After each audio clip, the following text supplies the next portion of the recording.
how I'm loving doing some division by hand. I don't do this too often, so we're gonna just make sure that we make our divisor and our dividend as much of a whole number as we possibly can. Obviously, we want to make sure that this isn't a whole number, so we're going to move this decimal 2 places over and make it 64. Now, when I do this over here, I'm moving it 2 spaces here, and when I do that, there's no thing here, so I'm going to put a 0 here. Anytime you have to fill in spots, you're going to fill them in with zeros, and because these are now whole numbers, we don't have to worry about any decimals whatsoever, and so we can go ahead and start working.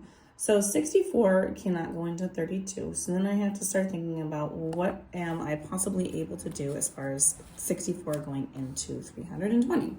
So I have to hopefully know my good skills with my dividing and multiplying skills. So when you're looking at something like this, just start kind of getting an idea of like what numbers can multiply by each thing.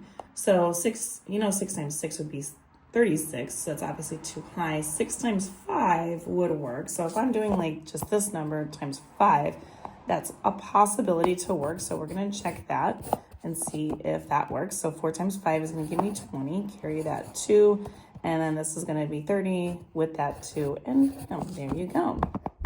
And so 5 is my answer because this goes in perfectly, and we leave a 0 remainder. And if you want more questions like these, you can find them on my YouTube, Instagram, and TikTok at YouWantAlgebra. All these are located going into the rational numbers section of my playlist.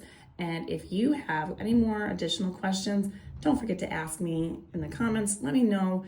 Tell me if you like this. Tell me if you want more of this, and I'll see you soon.